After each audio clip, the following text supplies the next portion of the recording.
हाँ भाई दोस्तों, राधे राधे, सबको प्रणाम, सबको नमस्कार, सबको नमस्ते। और एक बार जो है पुनः आपका इस ऑनलाइन डिजिटल प्लेटफॉर्म पर हार्दिक स्वागत और अभिनंदन है।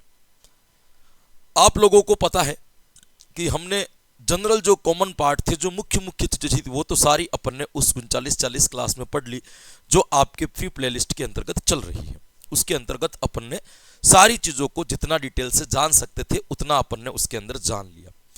अब आपके कुछ अलग अलग सब्जेक्ट की कुछ चीजें होती है जिसमें विषय से संबंधित कुछ जानकारी दी जाती है। उस विषय से संबंधित जानकारी देने के लिए आपके कुछ चीजें पढ़नी पड़ती है। जैसे मैंने गणित के पढ़ाए थे दो तीन वीडियो में एसएसटी पढ़ाई थी सेकंड लेवल वालों को, वैसे एक दो वीडियो में आपको पर्यावरण भी बता दूंगा कि पर्यावरण के बारे में और अतिरिक्त चीजें अपन को क्या क्या ध्यान रखनी होती हैं। पर्यावरण आपके एक सब्जेक्ट आता है पर्यावरण शिक्षण। हाँ, इसके अंतर्गत पर्यावरण शिक्षण सामाजिक और विज्ञान को मिला करके आपके एक विषय बनाया गया, और जिस विषय का नाम क्या रख दिया गया, आपके पर्यावरण शिक्षण। इस पर्यावरण शिक्षण के बारे में कुछ बेसिक बातें आपको पता होना चाहिए कि पर्यावरण किसे कहते हैं, क्या होता है, कैसे इसको पढ़ाया जाता है। इसमें नॉर्मल सी कुछ बातें होती है। मैं सामान्य बातें आज आपको बता करके जाऊंगा। जो भी आपको खास बात लगे वो आप लिख भी सकते हो, या फिर आपको पीडीएफ के रूप में वैसे भी मिल जाएगी, है ना। सारी चीजें अपन नहीं पढ़ेंगे, महत्वपूर्ण चीजें पढ़ेंगे, ताकि उसमें से अपने केवल कंसेप्ट क्लियर हो जाए कि हमें क्या क्या चीज पढ़नी है, क्या क्या चीज हमें जाननी है। देखो, बचपन से अपन पढ़ते आए हैं पर्यावरण सब्जेक्ट। आपको पता हो तो बचपन में अपन पढ़ते थे कि पर्यावरण दो शब्दों से मिलकर बना है, परि प्लस आवरण। परि का मतलब होता है परिधि, यानी कि चारों ओर। परि का मतलब क्या होता है? परिधि, यानी कि चारों ओर। और आवरण का मतलब होता है छाया हुआ या ढका हुआ।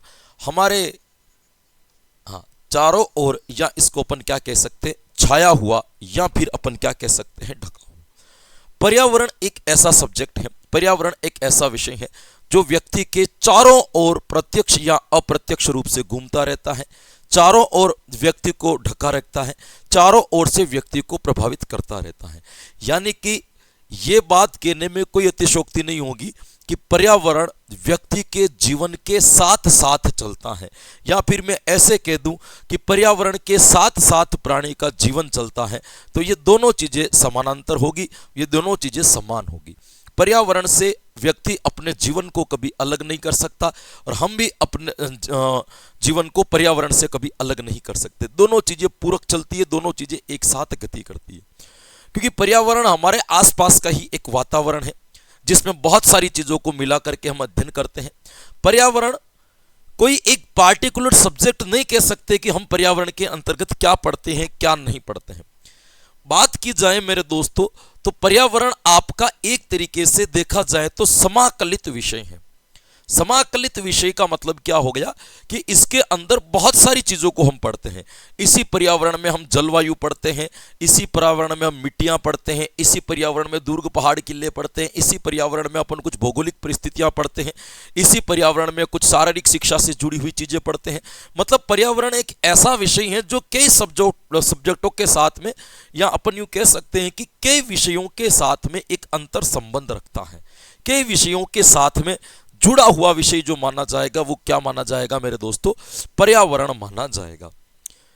आपको ये बात जाननी होगी कि बाकी किसी विषय की जागरूकता के कभी अभियान चलाए जाते हैं या नहीं चलाए जाते हैं, लेकिन पर्यावरण के प्रति जागरूकता के बहुत अभियान चलाए जाते हैं।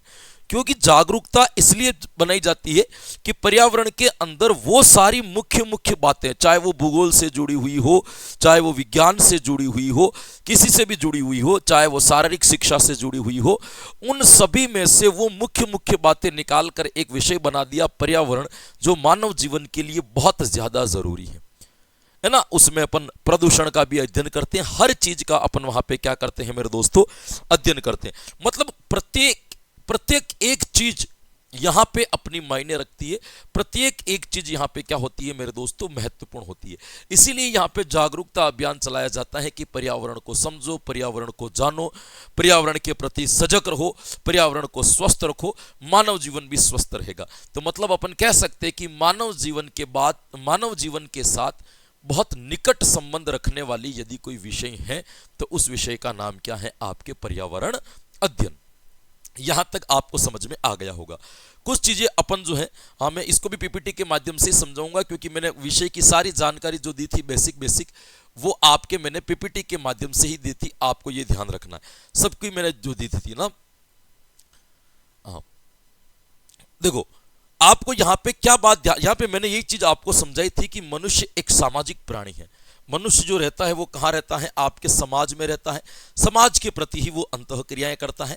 और आपको ये पता है कि समाज एक पर्यावरण का ही एक भाग है। पर्यावरण को समझने के लिए यदि अपन बात किया जाए तो कुछ शिक्षा शास्त्रियों को अपन मान सकते, एक दो परिभाषा के माध्यम से अपन और पर्यावरण को समझ सकते हैं। एक विद्वान हुआ था जिसका नाम था E.V. वेस्ले। विद्वान का क्या नाम था मेरे दोस्तों, एक विद्वान हुआ था जिसका नाम था E.V. वेस्ले। और E.V. वेस्ले के द्वारा क्या कहा गया है कि पर्यावरण अध्ययन नामक पद उन विद्यालय विषयों की ओर संकेत करता है जो मानवीय संबंधों की विवेचना करते हैं। यानी कि ये एक कहना चाहता है कि पर्यावरण विषय विद्यालय में पढ़ाए जाने वाले उस विषय की ओर इंगित करता है या उस विषय की ओर संकेत करता है जो विषय आपके मानवीय संबंधों का विवेचन करते हैं। यानी कि ऐसे विषय जो मानव जीवन के साथ बहुत निकटतम संबंध रखते हैं, ऐसे विषय को अपन क्या कहते हैं, पर्यावरण कहते हैं। ये बात आपके कौन बताता है, E.V. वेस्ले के द्वारा ये लाइन कही जाती है। यही बात मैंने आपको प्रारंभ में भी बताई थी कि पर्यावरण एक ऐसा विषय है जो मानव जीवन के साथ बहुत निकटतम क्या रखता है मेरे दोस्तों, संबंध रखता है, या बहुत करीबी क्या रखता है मेरे दोस्तों, संबंध रखता है ना। आपको यह ध्यान रखना है। एक आपके पर्यावरण के संदर्भ में राष्ट्रीय शैक्षणिक अनुसंधान एवं प्रशिक्षण परिषद नई दिल्ली के द्वारा एक परिभाषा दी गई। उन्होंने भी एक कथन कहा था कि पर्यावरण को हम किस रूप में देखते हैं या पर्यावरण को अपन किस रूप में जानते हैं। तो आपको ध्यान रखना है, पर्यावरण अध्ययन लोगों तथा सामाजिक एवं भौतिक वातावरण के प्रति उनकी पारस्परिक क्रिया का संबंध है।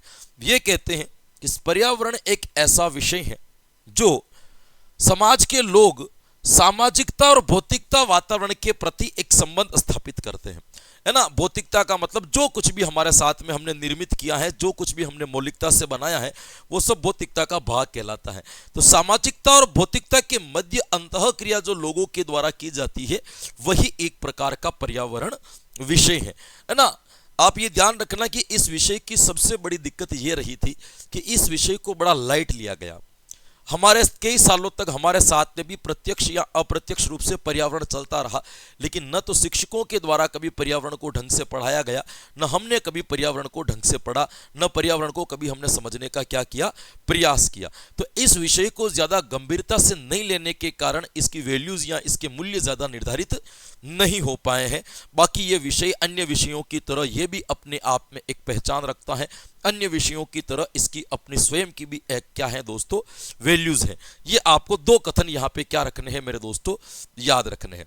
एक यहाँ पे आपको इंपॉर्टेंट बात और याद रखनी है दोस्तों, ध्यान रखना है, ये थोड़ी सी महत्वपूर्ण बात भी है, इसके बारे में आपको ध्यान रखना है। आपको पता है कि आपके राष्ट्रीय पाठ्यचर्या कार्यक्रम यानी कि NCF 2005 है ना, NCF 2005 जब आपके लाया गया तो NCF 2005 के अंतर्गत आपके कक्षा 3 से लेकर के कक्षा 5 तक के बालकों को पर्यावरण अध्ययन करवाने का निर्णय लिया था कि कक्षा 3 से लेकर के कक्षा 5 तक के बालकों को सम्मिलित रूप से क्या पढ़ाया जाएगा, पर्यावरण पढ़ाया जाएगा, जिसमें कुछ विज्ञान के भाग भी होंगे, कुछ आपके शारीरिक शिक्षा के जुड़े हुए भाग भी होंगे, कुछ आपके सामाजिक अध्ययन के भाग भी होंगे। सभी चीजों को मिला करके एक सब्जेक्ट बनाया गया था जिसका नाम था पर्यावरण। और कितनी कक्षा तक की बात की गई थी, तो NCF 2005 ने कक्षा 3 से लेकर के 5 तक के बालकों को पर्यावरण पढ़ाने की बात कही थी। यह भी आपको क्या रखना है दोस्तों, ध्यान रखना है।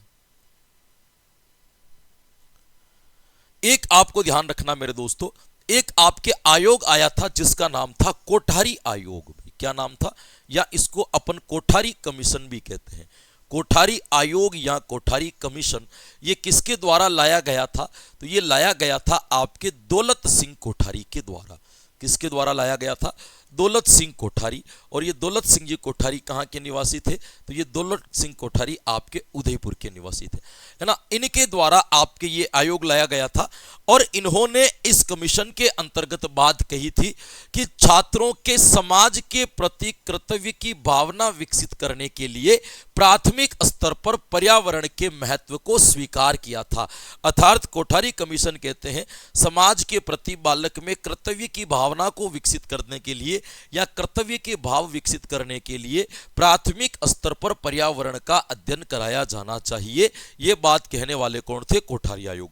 तो दो बातें यहां पे एक महत्वपूर्ण याद रखनी है आपको। एक तो कोठारी आयोग क्या कहता है, एक कोठारी आयोग आपके ये कहता है कि आपके समाज के स्तर पर या सामाजिक स्तर पर बालकों में कर्तव्य के भाव विकसित करने के लिए प्राथमिक स्तर पर आपके पर्यावरण का अध्ययन कराना चाहिए। इस चीज को इन्होंने स्वीकार किया। और एक बात आपको याद रखनी है कि एनसीएफ 2005 द्वारा कक्षा 3 से 5 तक के बालकों को अनिवार्य रूप से पर्यावरण पढ़ाने का निर्णय लिया गया। यह बात आपको इसके संदर्भ में क्या रखनी है मेरे दोस्तों? ध्यान रखनी है।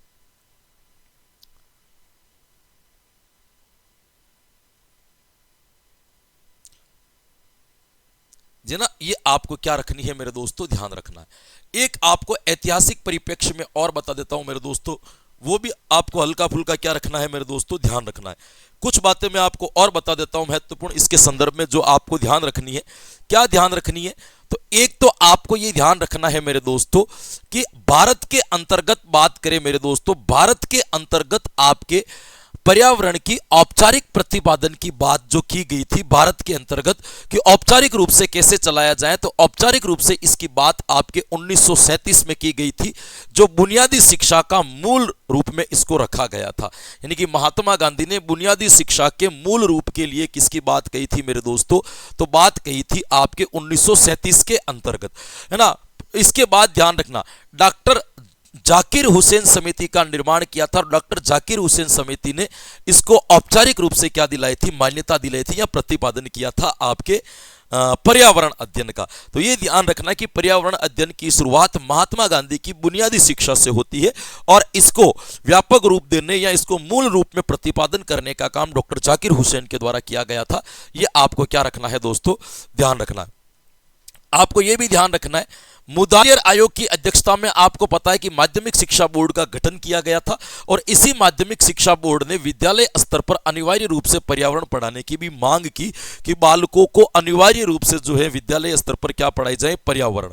जैसे अनिवार्य रूप से हिंदी पढ़ाई जाती है, जैसे अनिवार्य रूप से गणित पढ़ाई जाती है, ठीक उसी प्रकार से अनिवार्य रूप से क्या पढ़ाई जाए? ये पढ़ाई जाए। ये बातें आपको क्या रखनी है मेरे दोस्तों? इसके अंतर्गत ध्यान रखना है। ये भी आपको ध्यान रखना है। ये आपको ध्यान, ये एक और बात ध्यान रखनी है, सबसे पहले आपके पर्यावरण अध्ययन का जो राजस्थान के अंतर्गत संचालन किया गया था उसका पाठ्यक्रम का निर्माण माध्यमिक शिक्षा परिषद का किया जाता था। अब वर्तमान में तो आप सबको पता है कि सब एनसीईआरटी के द्वारा चलती है, तो पूरे भारत में एक ही चीज चलती है ना। लेकिन इनका निर्माण जो है राज्य स्तर पर किया जाता है, लेकिन प्रबंधन जो होता है वो एनसीईआरटी के हाथ में होता है। देखो यहाँ पे कितनी बातें याद रखोगे। एक देखो, वापस रिविजन कर रहा हूं मैं, आपको ध्यान रखना है। एक तो याद रखना है कि एनसीएफ 2005 के द्वारा कक्षा 3 से 5 तक आपके पर्यावरण को अनिवार्य बनाया गया। कोठारी कमीशन ने समाज में कर्तव्य की पालना या कर्तव्य के भाव विकसित करने के लिए पर्यावरण शिक्षा को अनिवार्य रूप से माना। पर्यावरण की शिक्षा की शुरुआत महात्मा गांधी के द्वारा दी गई बुनियादी शिक्षा के भाव से शुरू हुई थी। डॉक्टर जाकिर हुसैन ने उसको मूल रूप से प्रतिपादन करने का प्रयास किया था।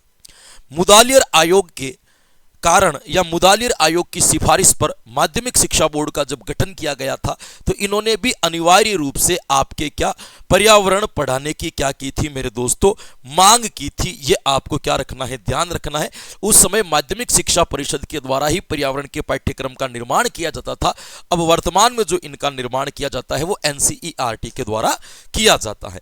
ये बातें आपको मूल रूप से याद रखनी है। बाकी कोई परिभाषा याद रह जाए तो ठीक, नहीं रह जाए तो ठीक, लेकिन एक पर्यावरण की बेसिक जानकारी के रूप में आपको ये 3-4 बातों का पता होना चाहिए। अब देखो, एक आपके छोटा सा टॉपिक और आता है जिसको मैं ऐसे बातों बातों में, ये सारे जो टॉपिक है ना, ये सब बातों बातों में समझने की टॉपिक है। मुझे पता है कि मैं अगर इनको नहीं भी पढ़ाऊं और यहां से कोई प्रश्न आ गया तो आप वैसे ही सही कर दोगे, इसीलिए मैं इनको ज़्यादा वो देता नहीं हूं और ज़्यादा इसमें बढ़ा नहीं रहा हूं। बाकी पढ़ाने में तो मैं इसके ऊपर भी 10 क्लासें बना दूं, लेकिन ऐसे मुझे आपका समय व्यर्थ नहीं करना है, ऐसे ही ऐसे मेन टाइम के ऊपर आपको जो है भ्रमित भी नहीं करना है। इसीलिए मैं आपको इस चीज़ को वैसे जैसे मैं पढ़ा रहा हूँ वैसे ही आपको सामान्य चीज़ के रूप सामान्य लेते हुए इस चीज़ को क्या करना है, आपको पढ़ना है। ये आपको क्या रखना है दोस्तों, ध्यान रखना है। पर्यावरण शिक्षण के क्या महत्व हैं, क्यों पर्यावरण शिक्षण कराया जाता है। तो देखो, पर्यावरण शिक्षण के क्या क्या बेनिफिट्स है, इस चीज के ऊपर यदि अपन बात करें तो जितने भी लोग हैं उनको पर्यावरण की सत्यता और तथ्यात्मक जानकारी उपलब्ध कराना, लोगों के पास में सटीक जानकारी लेकर के जाना कि ये क्यों होता है, ये रोग क्यों फैल रहे हैं, पर्यावरण के ये पेड़ काटने से क्या नुकसान हो सकता है, सारी की सारी सूचनाएं प्रमाणित रूप से लोगों के पास में पहुंचाना, ये आपके पर्यावरण अध्ययन शिक्षण का महत्व माना जाएगा। किसी भी समस्या या उसकी जानकारी के आधार पर संभावित कारणों का पता लगाना। यह भी बात सही है कि कोई हमारे क्षेत्र में कोई घटना घट रही है जिससे कोई चीज दूषित हो रही है, कोई संक्रमण फैल रहा है, या किसी भी प्रकार का कोई रोग आ गया है, या किसी भी प्रकार का कोई पर्यावरण ह्रास हुआ है, तो इससे कारणों का पता लगाने की ये क्यों हुआ है, अगर ये होता रहा तो आगे और क्या संभावना बन सकती है जिसका एक भारी ह्रास या नुकसान हमें झेलना पड़ सकता है। ये भी अपन जो सीखते हैं वो कहाँ सीखते हैं, ये भी अपन पर्यावरण शिक्षण के माध्यम से सीखते हैं। ये भी आपको ध्यान रखना। इसके बाद में आपको ध्यान रखना दोस्तों, इसका एक काम और भी है ना, समाज के लोगों को पर्यावरण संरक्षण, पर्यावरण की सुरक्षा और सुधार के कार्यों के लिए क्या करना, प्रेरित करना कि पर्यावरण को क्यों बचाना जरूरी है, पर्यावरण की सुरक्षा क्यों जरूरी है, और पर्यावरण की सुरक्षा करने से आपका जीवन कैसे सुरक्षित हो सकता है। ये सारी बातें बताने का जो बेड़ा ले रखा है, ये सारी बातें बताने का जो काम ले रखा है, वो भी किसने ले रखा है, आपके पर्यावरण ने ले रखा है। इसके माध्यम से अपन भावी पीढ़ी के भविष्य को सुरक्षित रख सकते हैं या सुखी रख सकते हैं। बिल्कुल सही है। आज पेड़ बचाए जाएंगे तो आने वाले समय के अंतर्गत भी क्या रहेगा, आपका पर्यावरण सुरक्षित रहेगा। आज पर्यावरण को बचाया जाएगा, आज पर्यावरण को सुरक्षित रखा जाएगा तो आने वाली पीढ़ियों को कई रोगों या कई संक्रमण से लड़ना नहीं पड़ेगा। वो अपने आप अपने जीवन को जो है एक सम्मानपूर्वक और सुखी तरीके से जी सकते हैं। ये इनके क्या माने जाएंगे, आपके उद्देश्य माने जाएंगे। ये आपको ध्यान रखना। फिर उसके बाद में कुछ छोटी छोटी बातें और भी हैं जिनका भी ध्यान रखना। इससे बालकों में कौन से गुणों का विकास होता है, तो इससे बालकों में सामाजिक गुणों का विकास किया जा सकता है। इसके द्वारा अतीत की परिस्थितियों को जाना जा सकता है। पूर्व में जो हमारे घटनाएं घट गई है, वो घटनाएं घटने के पीछे क्या कारण रहा है, उस घटनाएं घटने के पीछे क्या परिस्थिति रही है, या वो घटना घटने के पीछे क्या कारण रहा है, या आगे ऐसी घटना न घटे इसके लिए हमें क्या करना चाहिए। तो ये सारा जो अध्ययन किया जाता है वो किस में किया जाएगा, आपके पर्यावरण अध्ययन के माध्यम से किया जाता है। ये भी ध्यान रखना। सांस्कृतिक धरोहर को समझने, रुक जाना भाई, सांस्कृतिक धरोहर को समझने में उपयोगी। कल्चर वाला भाग जो होता है वो भी इसी के अंतर्गत बढ़ाया जाता है। हमारी सांस्कृतिक विरासत, हमारी सांस्कृतिक हमारे दुर्ग किले, महत्व, नृत्य, गीत, संगीत, है ना, हमारे नुक्कड़ नाटक, पहनावा, है ना, ये सारी हमारे खान पान, रीति रिवाज, ये सारी चीजें भी हम कहीं न कहीं प्रत्यक्ष अप्रत्यक्ष रूप से पर्यावरण के माध्यम से पढ़ते हैं। तो हम ये कह सकते हैं कि पर्यावरण के द्वारा ये कार्य भी किया जा सकता है। आपको ध्यान रखना, इससे हमारी सांस्कृतिक धरोहर भी सुरक्षित रहती है। जल का संरक्षण करना, वायु संरक्षण, मृदा संरक्षण आदि को भी हम जो पढ़ते हैं वो किससे पढ़ते हैं, पर्यावरण के द्वारा। जल को कैसे सुरक्षित रखें, वायु को कैसे सुरक्षित रखें, मिट्टी को कैसे सुरक्षित रखें आदि चीजें जो पढ़ी जाती है वो भी किसमें पढ़ी जाती है, पर्यावरण के अंतर पढ़ी जाती है। ध्यान रखना। बालकों में समानता या एकता का भाव का जो विकास किया जाता है वो भी किसके द्वारा किया जाता है, पर्यावरण के द्वारा। सामाजिक नियमों को हम बताते, समूह की भावना का विकास इसके अंतर्गत किया जाएगा। और मानव समाज को स्वस्थ और सुरक्षित रखने में भी इसको क्या माना जाता है, आपके सहायक माना जाता है। ये आपको क्या रखना है, ध्यान रखना है। ये इनके उद्देश्य माने जाएंगे। अब देखो, एक आपके टॉपिक और दिया होता है जिसको कहा जाता है समाकलित पर्यावरण। समाकलित पर्यावरण का मतलब होता है कि पर्यावरण का जो है किसी एक भाग से लेकर के पर्यावरण नहीं बना है, पर्यावरण में बहुत सारे भागों को ऐड किया गया है। पर्यावरण ऐसा नहीं कि केवल पेड़ पौधों तक सीमित है, ऐसा नहीं है। पर्यावरण अपने आप में एक बहुआयामी या बड़ा व्यापक सब्जेक्ट है।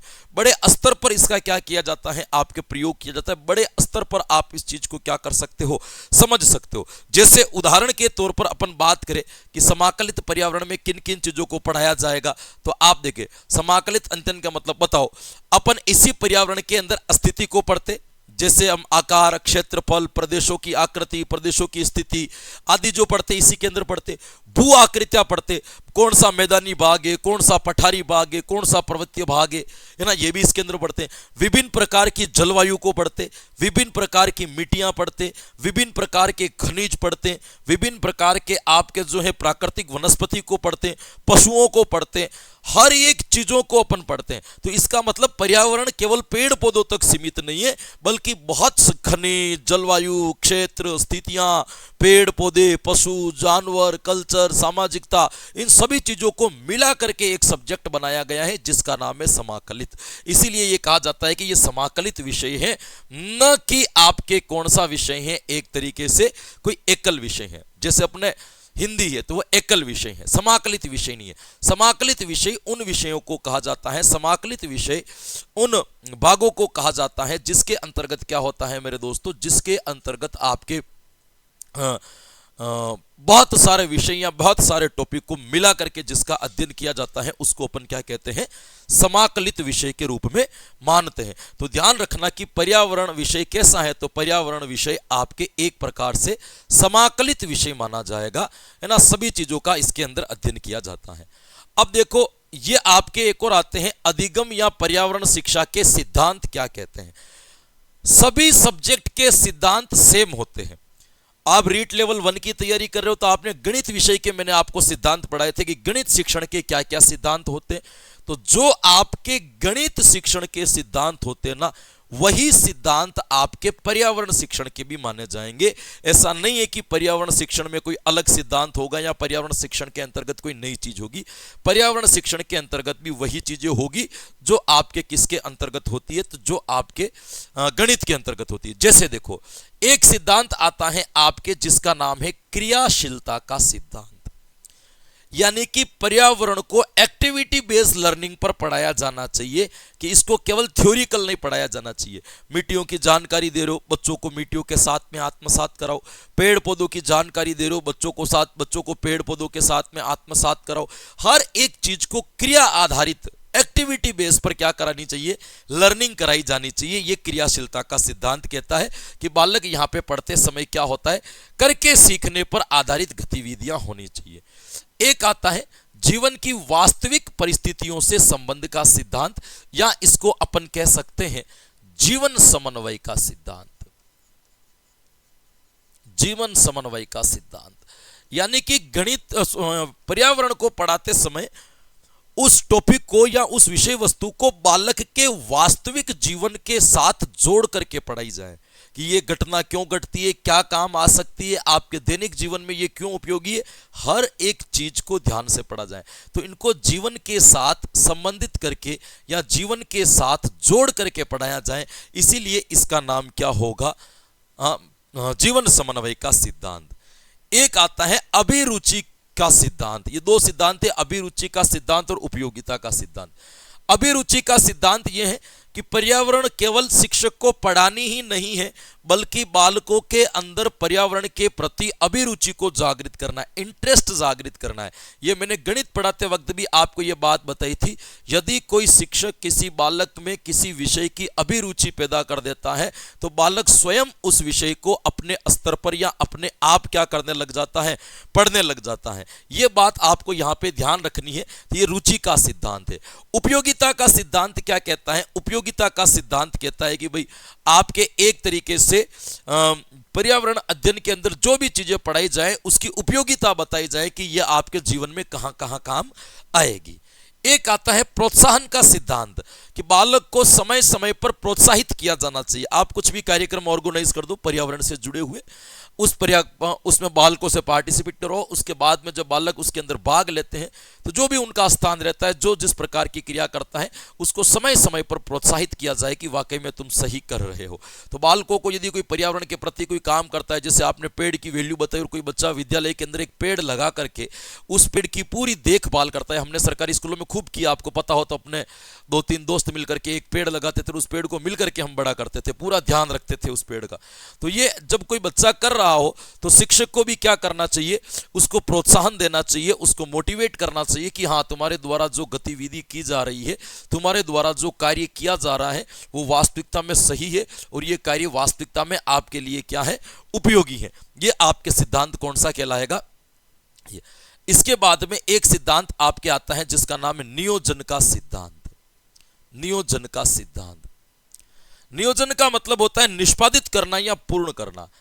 पर्यावरण अध्ययन का जो विषय वस्तु पढ़ाते समय जब एंड करते हो, जब उसको नियोजित कर लेते हो, जब उस चीज को पूरी की पूरी पढ़ा देते हो, तो ध्यान रखना, पढ़ा देने के बाद में आपको वहां पर क्या करना है मेरे दोस्तों, एक तरीके से आपको वहां पे जाने के बाद में उसको निष्पादित इस तरीके से करना है कि बालक को लगे कि वाकई में हमने पर्यावरण पढ़ा है।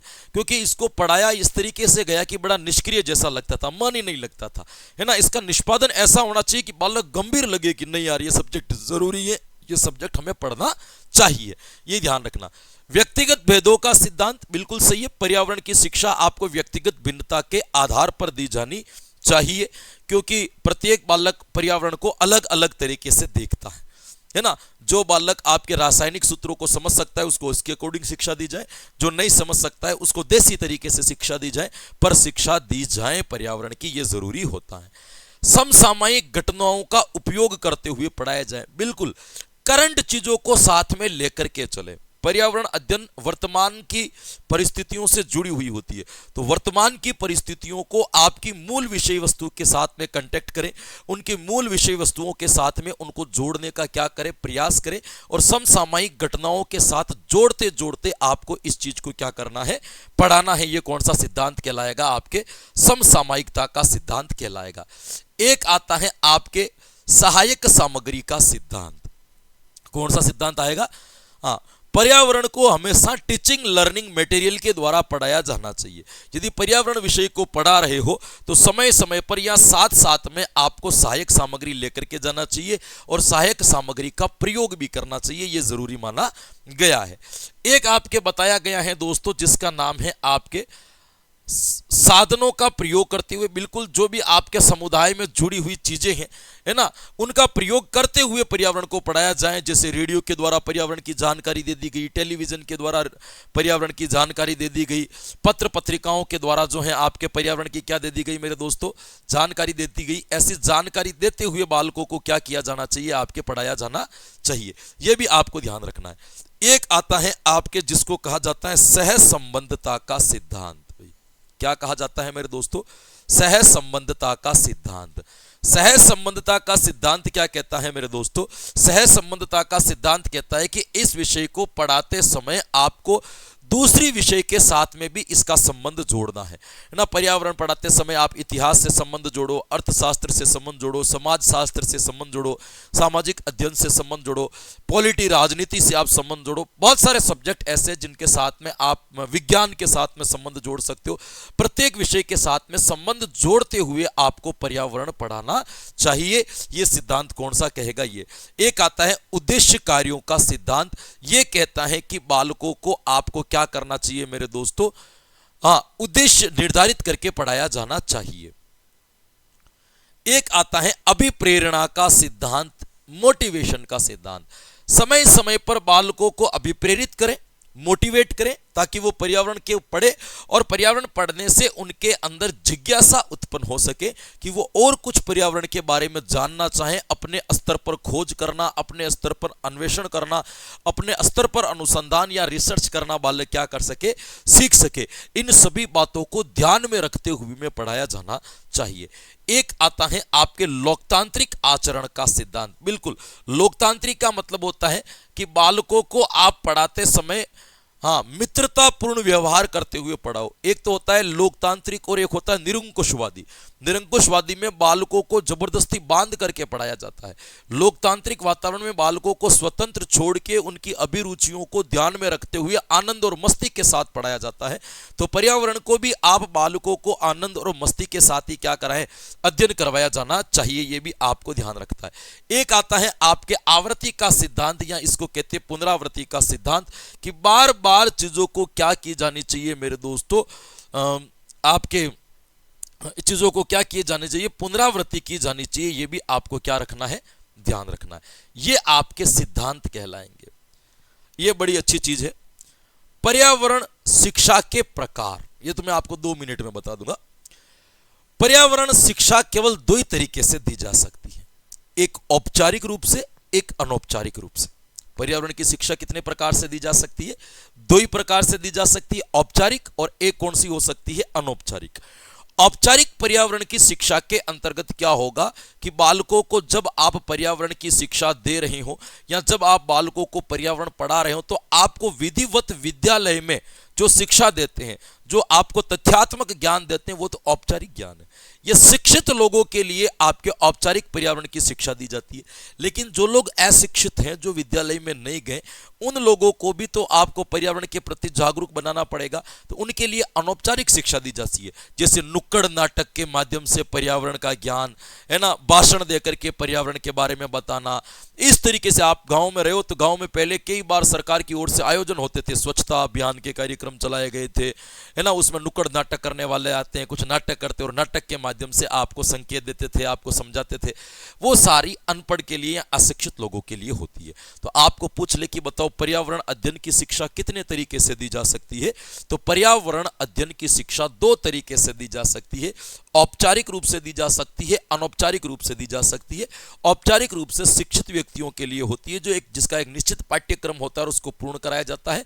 अनौपचारिक अशिक्षित लोगों की होती है, जिनमें नुक्कड़ नाटक या अन्य भाषणों के माध्यम से उनको क्या दी जाती है, पर्यावरण की शिक्षा दी जाती है। तो कितनी शिक्षा मानोगे, तो कितनी शिक्षा मानोगे, आपके 2 प्रकार की शिक्षा होगी, औपचारिक, और एक कौन सी होगी, आपके अनौपचारिक शिक्षा होगी। ये आपको क्या रखना है मेरे दोस्तों, ध्यान रखना है। प्रकृति पढ़ ली अपन ने, अंतर संबंध पढ़ लिए, ये मैंने आपको बता दिए कि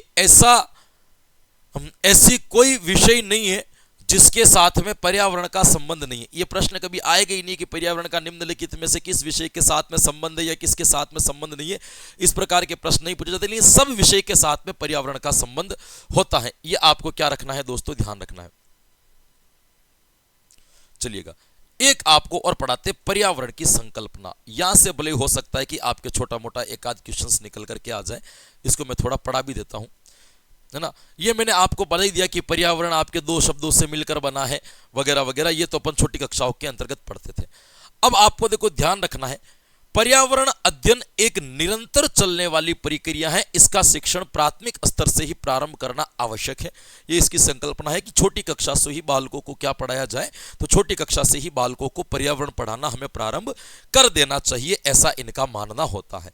यह एक एकीकृत विषय है। एकीकृत विषय का मतलब बहुत सारी विषय को मिला करके समाकलित रूप से बना हुआ विषय है, इसीलिए इसको एकीकृत कहा जाता है। पर्यावरण अध्ययन में कई विषय आते हैं, जैसे जीव विज्ञान, इतिहास, भूगोल, नागरिक शास्त्र आदि सब समावेश है। तो ये मैंने आपको बता दिया है कि कितना भी ऐसा कोई विषय नहीं है जिसका संबंध पर्यावरण के साथ में नहीं है। प्रत्येक विषय का संबंध पर्यावरण के साथ में है। ऐसे विषय जो विज्ञान और सामाजिकता से जुड़े हुए हैं या सामाजिक से जुड़े हुए हैं, तो सामाजिक में आने वाले सारे सब्जेक्ट और विज्ञान में आने वाले सारे सब्जेक्ट का संबंध किससे होता है, आपके पर्यावरण से होता है। पर्यावरण की शिक्षा औपचारिक और अनौपचारिक दोनों रूप से चलनी चाहिए, ये मैंने आपको बता दिया। फिर आपको ध्यान रखना है, पर्यावरणीय कारकों को मुख्य 3 भागों के अंतर्गत बांटा गया है। आपको ध्यान रखना है कितने कारक, भौतिक कारक, जैविक कारक और सांस्कृतिक कारक। पर्यावरण अध्ययन के टोटल 3 घटक होते हैं। कौन कौन से, भौतिक कारक, जिसके अंदर हमारी भौतिकताएं चीजें आती है, सारी की सारी जो बनाई जाती है ना, जिसके भौतिक चीजें जितनी भी होती है वो किसके अंतर्गत आएगी, आपके इसके अंतर्गत।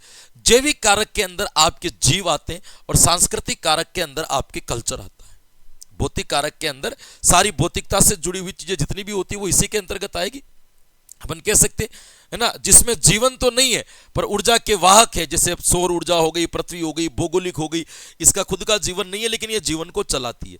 जैविक कारक में वो लोग आते हैं जिनमें जीवन होता है, और सांस्कृतिक कारक में वो लोग आते हैं जो चीजें हमारी कल्चर या हमारी सामाजिकता से जुड़ी हुई है। तो तीन चीजें यहाँ पे आपके मुख्य मानी जाती है। यहाँ पे ये तीन भागों में बांटा जा सकता है कारकों को। तो पूछ ले बताएं कि पर्यावरण अध्ययन के कितने कारक होते हैं, तो पर्यावरण अध्ययन के कितने कारक बताओगे मेरे दोस्तों? तो पर्यावरण अध्ययन के आपको कितने कारक बताने हैं? पर्यावरण अध्ययन के आपको तीन कारक बताने हैं, भौतिक कारक, जैविक कारक और कौन सा बताओगे? सांस्कृतिक कारक। क्लियर? यहां पे एक टॉपिक आपके पर्यावरण में और आता है। देखो ये चर्चा जैसे विषय है और आपके एक चर्चा नाम का टॉपिक भी आता है। चर्चा, चर्चा या इसको अपन कहते हैं विमर्श। चर्चा या अपन इसको क्या कहते हैं? विमर्श। चर्चा को अपन कह सकते हैं कि आमतौर पर जब भी आपको सामने ये बात रखी जाती है कि बताओ चर्चा किसे कहते हैं, तो हम सामान्य तौर पर ये समझते हैं कि चर्चा का मतलब बातचीत करना होता होगा। यही होता है, कोई एक मुद्दा होता है, कोई एक समस्या होती है, उस समस्या कुछ लोगों के बीच में रखी जाती है और कुछ लोग चर्चा के माध्यम से उस समस्या का क्या करते हैं? समाधान करते हैं, बातचीत के माध्यम से। चर्चा दो या दो से अधिक व्यक्तियों के माध्यम से होती है। अकेला व्यक्ति क्या चर्चा कर सकता है? हालांकि स्वयं से बात कर सकता है लेकिन चर्चा की श्रेणी में नहीं आएगा। पर्यावरण अध्ययन में चर्चा की भूमिका अच्छी रहती है। जैसे वायु प्रदूषण को रोकने के लिए क्या क्या उपाय किए जा सकते हैं।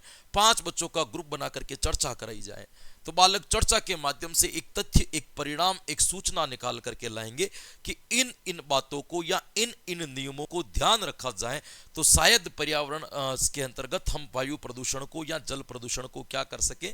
बचा सके, या वायु प्रदूषण या जल प्रदूषण को हम सुरक्षित रख सके। ये तब संभव है जब चर्चा कराई जाए। चर्चा क्या होती है? तो दो या दो से अधिक लोगों के बीच में क्या होती है मेरे दोस्तों? बातचीत होती है। उसको अपन क्या कहते हैं दोस्तों? चर्चा कहते हैं। चर्चा कराई क्यों जाती है?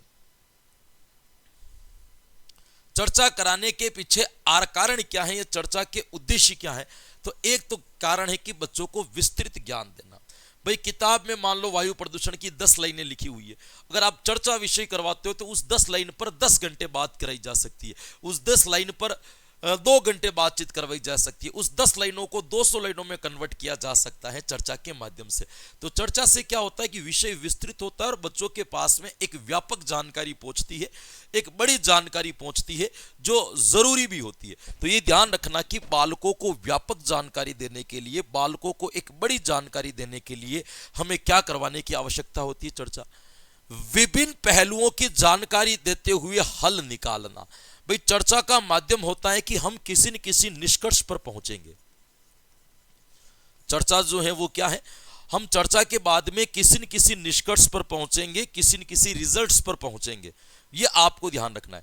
यदि हमने चर्चा की है तो हम किसी न किसी निष्कर्ष पर जाएंगे, किसी न किसी परिणाम के ऊपर तक अपन जाएंगे। ये आपको ध्यान रखना है। तो चर्चा का उद्देश्य भी क्या है? तो चर्चा का उद्देश्य क्या है? एक तरीके से निष्कर्ष निकालना। ध्यान रखना, स्वस्थ नैतिक अवधारणाओं की स्थापना करना, विद्यार्थियों में व्यक्तिगत उत्तरदायित्व या जिम्मेदारी की भावनाओं को विकसित करना, बालकों के अंदर अभिव्यक्ति कौशल का विकास करना, बालक बोलना सीखे, बालकों के अंदर तर्क चिंतन का विकास करना कि बालक अपनी मानसिक क्षमताओं का विकास करके समस्या का समाधान करना सीखें। इसीलिए हम बालकों से क्या करवाते हैं मेरे दोस्तों? चर्चा करवाते हैं। चर्चा करने के लिए किन किन घटकों की आवश्यकता होती है? तो चर्चा के लिए एक तो छात्र होना चाहिए, है ना। छात्र तो क्या करेंगे? चर्चा करेंगे। अध्यापक मार्गदर्शक या निरीक्षण की भूमिका निभाएगा, मार्गदर्शक भी होगा और यहां पे क्या करेगा? तो बालकों का यहां पे क्या करेगा? निरीक्षण भी करेगा।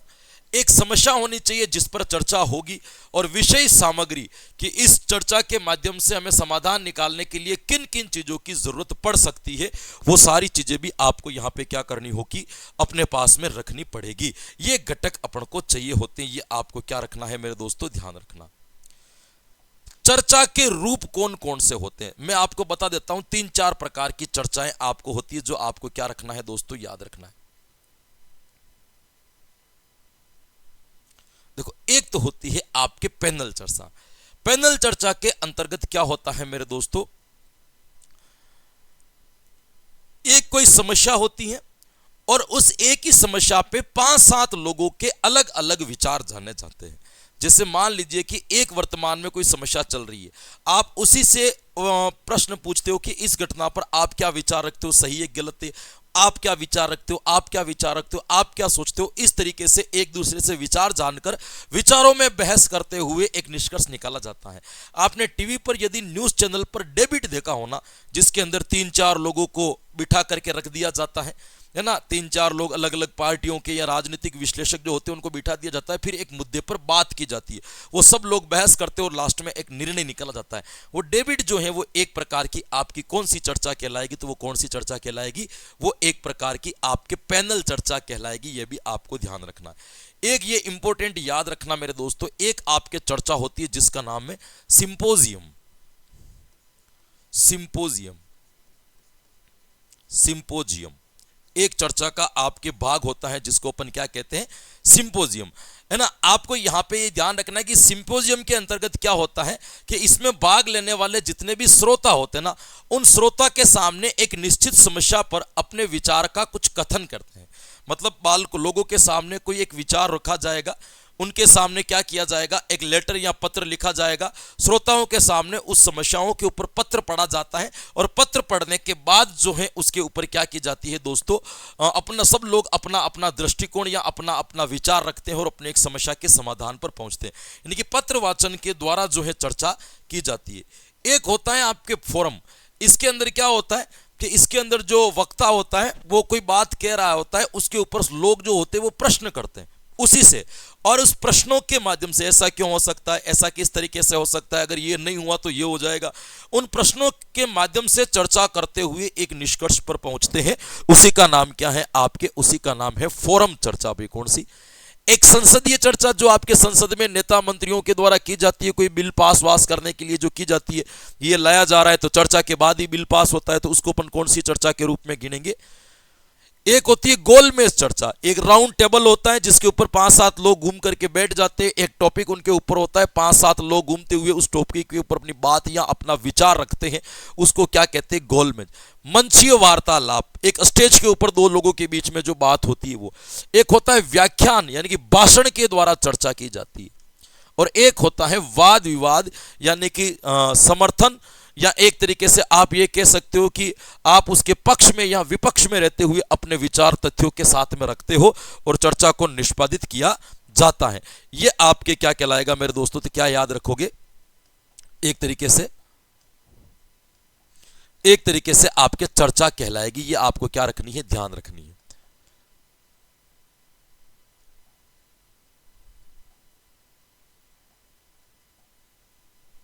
अब देखो एक चीज आपको और ध्यान रखना है,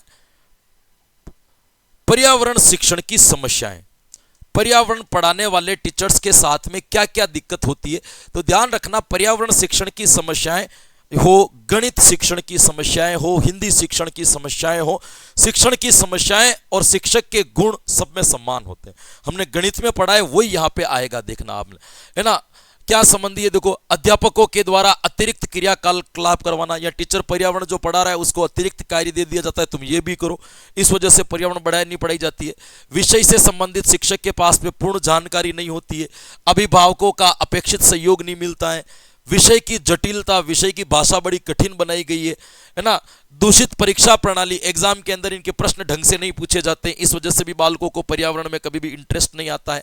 व्यवहारिक ज्ञान पर कम बल दिया जाता है, सैद्धांतिक ज्ञान पर अधिक बल दिया जाता है, इसीलिए बालक इसमें इंटरेस्ट नहीं लेते हैं। विद्यालय के अंदर सहायक सामग्री का अभाव है, अच्छे टीचिंग लर्निंग मटेरियल है ही नहीं जिससे पर्यावरण पढ़ाई जाए। सबके अंदर आपके सेम आएगी, ये ध्यान रखना।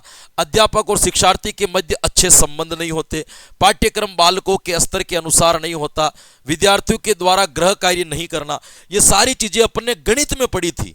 मैंने जब गणित शिक्षण की समस्याएं पढ़ाई थी आपको, रीट लेवल 1 वालों को, तो गणित शिक्षण की समस्याओं में मैंने यही समस्या पढ़ाई थी, क्योंकि शिक्षण की समस्याएं सभी विषय में समान होती है और शिक्षक के गुण भी सभी के क्या होते हैं, आपके समान होते हैं। अब देखो मैंने वहां पे पढ़ी है गणित शिक्षण के क्या गुण होने चाहिए, उसकी अभिव्यक्ति स्पष्ट होनी चाहिए, बोलने में स्पष्ट होना चाहिए, उत्साह एवं उपलब्ध जनक व्यवहार होना चाहिए, वो खुश होकर के उस सब्जेक्ट को पढ़ाए, मरे मरे उस सब्जेक्ट को नहीं पढ़ाए, उसका विषय पर पूर्ण आधिपत्य होना चाहिए, मतलब उसके विषय की उसके पास में पूरी की पूरी क्या होनी चाहिए, जानकारी होनी चाहिए, है ना। उसके बाद उपयुक्त तैयारी करने वाला हो, ऐसा ना हो कि ऐसे ही क्लास में आकर के खड़ा हो जाए, रोज खुद पढ़ करके आए और फिर बच्चों को पढ़ाए, प्रत्येक पाठ की तैयारी करें, उत्तम नियंत्रण शक्ति होनी चाहिए, बच्चों को कंट्रोल करने का सही तरीका, मनोवैज्ञानिक ढंग उसके पास में होना चाहिए, व्यवहारिक होना चाहिए, बालकों पर पूरा ध्यान रखने वाला शिक्षक होना चाहिए, कक्षा में अनुकूल व्यवहार करने वाला होना चाहिए, प्रेम और सहानुभूतिपूर्ण व्यवहार करने वाला या मित्रवत व्यवहार करने वाला होना चाहिए शिक्षक। शिक्षक ऐसा होना चाहिए जिसके अंदर रिसर्च या अनुसंधानात्मक प्रवृत्ति हो, खोज प्रवृत्ति वाला शिक्षक होना चाहिए कि वो हर एक बिंदु पर अपने तथ्यों के साथ किसी चीज को खोजे और फिर बालकों को क्या करे, आपके सिखाएं। निष्कपट होना चाहिए शिक्षक के अंदर, कभी भी कपटता का भाव नहीं होना चाहिए, देखो ये इंपॉर्टेंट चीज भी है। धैर्य उसके अंदर होना चाहिए, है ना। उसके बाद प्रखर बुद्धि वाला होना चाहिए, सामाजिकता का भाव होना चाहिए। शिक्षक ऐसा होना चाहिए जो रोज नए ज्ञान का अर्जन करता हो और उसके पास मनोविज्ञान और शिक्षण विधियों का नॉलेज होना चाहिए। पर्यावरण शिक्षण को पढ़ाने वाले शिक्षक के पास में ये गुण होने चाहिए, ये आपको क्या रखना है, ध्यान रखना है। देखो प्रायोगिक कार्य आपके और आते हैं, वो प्रयोजना कार्य मैंने, प्रायोगिक कार्य आपको मापन मूल्यांकन में मैंने पढ़ा दिया तो अपन यहाँ पे नहीं पढ़ेंगे।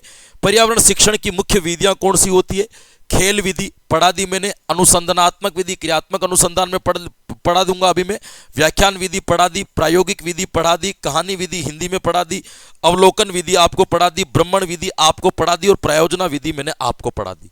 ये सारी विधियां मैंने आपके जो 39 क्लास ले रखी है ना, सामान्य जो कॉमन पार्ट जो ले रखे, उस कॉमन पार्ट में इनकी सबकी मैंने आपको व्याख्यात्मक या मैं कह सकता हूं आपको विस्तृत जानकारी दे रखी है, पूरी विधियां डिटेल से पढ़ा रखी हैं।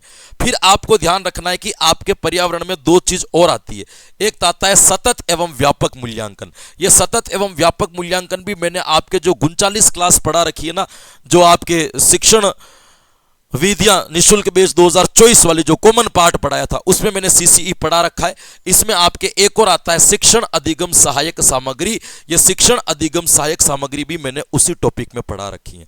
अब आपका ये आप कहोगे सर 1 घंटे में पर्यावरण शिक्षण पूरा हो गया, अरे ये 5 घंटे का मैटर मैंने पहले पढ़ा रखा है, इसीलिए इसमें टाइम कम लगा। टाइम इसी में लगता है सीसीई पढ़ाने में, सहायक सामग्री पढ़ाने में, प्रयोजना कार्य पढ़ाने में, ये विधियां पढ़ाने में, और ये सारी विधियां मैंने आपको पहले ही क्या कर दी, कॉमन चैप्टर के अंदर पढ़ा दी, ताकि इसके अंदर समय नहीं लगे। ये आपके एक छोटा सा पार्ट है जिसको अपन क्या कहते हैं, पर्यावरण अध्ययन।